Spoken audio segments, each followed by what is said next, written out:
اگر پاکستان کی 80-90% عوام تحریک لبیک کو سپورٹ کرنا بھی شروع کر دے تو کیا ہوگا؟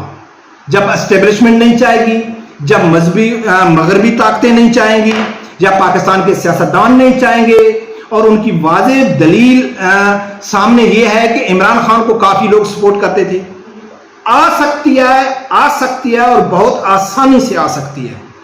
اس کی دو واضح مثالیں دلیلیں میں آپ لوگوں کو دیتا ہوں۔ تحریک لبیک کا جو مشکل نظر آ رہا ہے وہ انتہائی آسان ہو سکتا ہے کہ اگر وہ پاکستان کا جو عام شہری ہے وہ بھی سمجھ جائے، جس طرح تحریک لبیک کے کارکن سمجھ گئے ہیں کہ بسم اللہ الرحمن الرحیم۔ السلام علیکم ناظرین، میرا خیال ہے اب وقت آ گیا ہے کہ تحریک لبیک کے جو کارکن ہیں ان کے سامنے حقیقت رکھ دی جائے کہ اصل میں حقیقت کیا ہے۔ اور میں سمجھتا ہوں کہ کافی کارکن تو سمجھتے ہیں کہ حقیقت کیا ہے، اور جو نہیں سمجھتے تو ان کے سامنے بھی حقیقت رکھ دینی چاہیے۔ اور اس حقیقت رکھنے کی جو اصل وجہ ہے کہ میں اب سمجھتا ہوں کہ تحریک لبیک کے کارکن ہیں وہ کوئی اتنے کمزور یا اتنے بزدل نہیں ہیں کہ جب حقیقت ان کے سامنے آئے گی تو وہ اپنے ارادے تبدیل کر دیں گے کہ یار نہیں، اس مشکل کا ہم سامنا نہیں کر سکتے، کیونکہ تحریک لبیک کے کارکنوں نے ہمیشہ ثابت کیا ہے کہ ہم مشکل سے مشکل دور کا بھی سامنا کر سکتے ہیں۔ اور جو لوگ فیصلہ کر لیتے ہیں کہ ہم نے ہر حال میں اپنی منزل کی طرف جانا ہے، چاہے ہمیں کوئی بھی قیمت چکانی پڑے، تو پھر وہ زیادہ سے زیادہ حقیقت جاننے کی کوشش کرتے ہیں کہ جو ہمارے سامنے حقیقت آئے گی اس کو مد نظر رکھتے ہوئے ہم آگے کا لائے عمل بنائیں گے، اپنی منزل کی طرف جائیں گے۔ تو ناظرین، حقیقت کیا ہے؟ اچھا، جو تحریک لبیک کے کارکن حقیقت جانتے ہیں اور کس حد تک کتنی حقیقت جانتے ہیں وہ یہ ہے کہ بیرونی طاقتیں تحریک لبیک کو آگے نہیں آنے دیں گی۔ کیا یہ ناممکن ہے یا انتہائی مشکل ہے؟ اچھا، جو لفظ ناممکن کا ہے وہ تو نکال لو کہ ناممکن نام کی تو کوئی چیز نہیں ہوتی۔ ہاں، انتہائی مشکل کے اوپر بات کرتے ہیں کہ اس ٹائم تحریک لبیک کا حکومت میں آنا انتہائی مشکل ہے یا انتہائی آسان بھی ہو سکتا ہے۔ جتنا نظر آ رہا ہے انتہائی مشکل ہے، اس سے کہیں زیادہ آسان ہو سکتا ہے، بشرطے کہ جو بات تحریک لبیک کے کارکنوں کو سمجھ آ گئی وہ بات کافی لوگوں کو سمجھ آ جائے، دوسرے لوگوں کو بھی سمجھ آ جائے، تو یہ کام انتہائی آسان بھی ہو سکتا ہے، تحریک لبیک حکومت میں آ سکتی ہے۔ مشکل اس لیے ہے کہ یہ حقیقت ہے کہ بیرونی طاقتیں تحریک لبیک کو نہیں چاہتی، بلکہ ہم یہاں تحریک لبیک کا ذکر نہیں کرتے، سعد رضوی صاحب کا نہیں کرتے، ہم مذہبی طبقہ لے لیتے ہیں کہ بیرونی طاقتیں مذہبی طبقے کو آگے نہیں آنے دیتی۔ یہ ایک 100% حقیقت ہے، اور یہ بھی حقیقت ہے کہ پاکستان کی جتنی سیاسی پارٹیاں ہیں وداؤٹ ٹی ایل پی کے، اور خاص کر یہ P T I, Noon League اور پیپل پارٹی، یہ بھی نہیں چاہتے کہ مذہبی طبقہ آگے آئے، اور یقیناً ان لوگوں کے اپنے بھی مفادات ہیں اور بیرونی آقاؤں کے سامنے یہ بھی مجبور ہیں۔ باقی جو مسئلہ رہا گیا میڈیا کا، ججز کا، جرنیلوں کا، وہ بھی کافی حد تک نہیں چاہتے کہ پاکستان میں مذہبی طبقے کی حکمرانی ہے۔ یہ سب تو حقیقت ہے۔ اچھا، جب یہ سب حقیقت سامنے آتی ہے تو پھر ایک اور حقیقت جنم لیتی ہے کہ یار یہ سب پاکستان کا اشرافیہ، بیرونی طاقتیں سب نہیں چاہتی کہ مذہبی طبقہ آگے آئے، اور یہ بھی حقیقت ہے کہ پاکستان میں جو بھی حکومت بنتی ہے تو وہ بیرونی طاقتوں اور پاکستان کی اسٹیبلشمنٹ کے مرضی سے بنتی ہیں، یہ بھی حقیقت ہے۔ تو پھر تحریک لبیک حکومت میں کیسے آئے گی؟ سب سے بڑا سوال یہ ہے ناظرین۔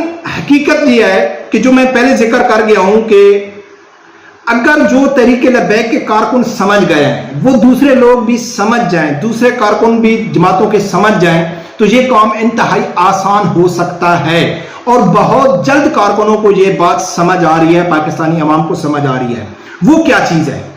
وہ چیز ناظرین یہ ہے کہ جس لیڈر کو بیرونی طاقتیں پسند کرتی ہیں تو پاکستانی ہر شہری کو بغیر کسی جانچ پڑتال کے، بغیر کسی دلیل کے، بغیر کسی سوچے سمجھے، آنکھیں بند کر کے کہ اگر وہ مسلمان ہے اور پاکستانی ہے تو یہ چیز اس کو ذہن میں بٹھا لینی چاہیے کہ جس لیڈر کو مغرب پسند کر رہا ہے وہ لیڈر پاکستان کے مفاد میں نہیں ہو سکتا۔ اور جس لیڈر کو مغرب ناپسند کرتا ہے وہ پاکستان کا اصل لیڈر ہے. یہ چیزیں حقیقت ہیں، یہ ہر کارکن کو سمجھ آ جانی چاہیے. اب اس کی تھوڑی تفصیل میں جاتے ہیں. مثال کے طور پہ ناظرین دیکھو کہ جو مذہبی طبقہ ہے اور جو اسٹیبلشمنٹ ہے، اب عمران خان کی جب سے حکومت گئی ہے اس دن سے لے کے آج کی میں بات کروں تو آپ ایسا کریں کہ چلے جائیں، عام گراؤنڈ پہ چلے جائیں، عام ایک ریڑی والے کے پاس چلے جائیں، کسی مزدور کے پاس چلے جائیں، کسی دکان والے کے پاس چلے جائیں، بشرطے کہ اس کو تھوڑا بہت سیاسی شعور ہونا چاہیے، دلچسپی ہونی چاہیے. آپ اس کے سامنے دو سوال کریں کہ یار پاکستان کی بربادی کا ذمہ دار کون ہے، تو وہ آپ کو ایک ہی جواب دیں گے کہ یار یہ اسٹیبلشمنٹ ہے. پاکستان کو برباد کرنے والی 75 سالوں سے پاکستان کی اسٹیبلشمنٹ نے پاکستان کو برباد کیا. یہ سین سازی کا آپ اندازہ کریں. اب دوسرا آپ ان کے اوپر آگے سوال کریں کہ یار پاکستان کو مشکل حالات سے کیا مذہبی طبقہ نکال سکتا ہے، کیا مذہبی طبقے کو سپورٹ کرنا چاہیے، ان کو حکومت میں آنا چاہیے. تو وہ دو جواب دے گا. یا تو یہ کہے گا کہ نہیں یار مذہبی طبقے کو کیا معلوم ہے حکومت کیسے کی جاتی ہے، یہ بڑے معاملات ہوتے ہیں، یہ حکومت نہیں چلا سکتے. یا تو وہ یہ جواب دے گا، یا وہ دوسرا جواب دے گا کہ یار ہاں مذہبی طبقہ ہے ٹھیک، لیکن ان کو آنے کوئی نہیں دے گا.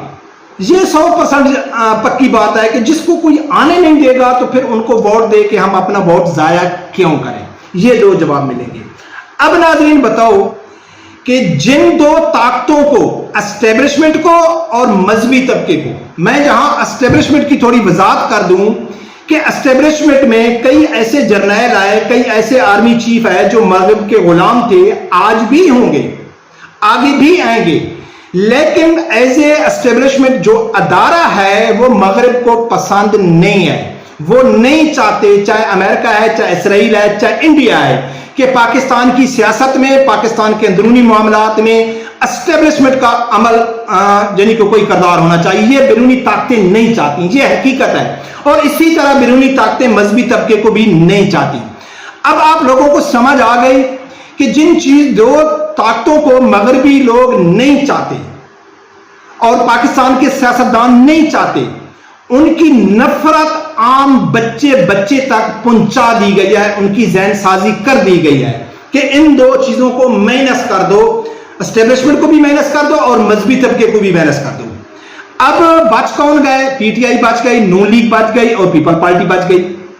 یہ لوگ مغرب کو پسند ہیں. یہ لوگ جو بھی پارٹی، جو بھی لیڈر جتنی زیادہ غلامی دکھائے گا، جتنی زیادہ ان کی شرطیں مانے گا، جتنے زیادہ ان کے مطالبات مانے گا، اسی کو وہ آگے لے کے آئیں گے. پہلے پیپل پارٹی اور نون لیگ تھی اور اب ان کے ساتھ تیسری جماعت بھی ہو گئی. تو آج پاکستانی جو عام شہری ہے ان کے سامنے یہ بات سمجھ میں ان کو کیوں نہیں آ رہی کہ جو لوگ 30 سال سے حکومت میں رہے، چاہے وہ پیپل پارٹی ہے چاہے وہ نون لیگ ہے، وہ حکومت میں رہے تو انہوں نے پاکستان کو کیا مشکل سے نکالا؟ نہیں نکالا. پھر عمران خان کی حکومت آ گئی تو عمران خان نے کیا اپنے 4 سال میں کوئی ایسا کام کیا؟ کوئی مہنگائی کم کی؟ کوئی بے روزگاری اس نے کم کی؟ ہاں، پچھلی جو حکومت تھی نواز شریف کی اس سے زیادہ کی، لیکن آج جو پی ڈی ایم کی حکومت ہے اس سے کم تھی. لیکن جب اس کو اتارا گیا عمران خان کو تو اس ٹائم تو یہ معلوم نہیں تھا نا کہ پی ڈی ایم آ کے کیا کرے گی. اس ٹائم تو یہی تھا کہ یار اس نے تو مہنگائی کر دی. پی ٹی آئی کے لوگ بھی کہتے تھے کہ یار یہ کیا ہے، عمران خان نے تو تباہی مچا دی ہے. تو پاکستانی عوام ان لوگوں کے اوپر بھروسہ کرتی ہے کہ جن کو بار بار آزما چکی ہے، جن کی مغرب کی غلامی واضح دلیلیں ان کے پاس سامنے ہے، لیکن ان کے اوپر وہ بھروسہ کر رہے ہیں. لیکن ایک مذہبی طبقہ ہے اس کے اوپر وہ بھروسہ کرنے کے لیے تیار نہیں ہے. واضح دلیل ان کے پاس ہے کہ جن کو مغرب ناپسند کر رہا ہے وہی پاکستان کے اصل لیڈر ہیں، ان کو وہ سپورٹ نہیں کر رہی. اب دوسرا سوال یہ بنتا ہے کہ یار اگر پاکستان کی 80-90% عوام تحریک لبیک کو سپورٹ کرنا بھی شروع کر دے تو کیا ہوگا؟ جب اسٹیبلشمنٹ نہیں چاہے گی، جب مغربی طاقتیں نہیں چاہیں گی،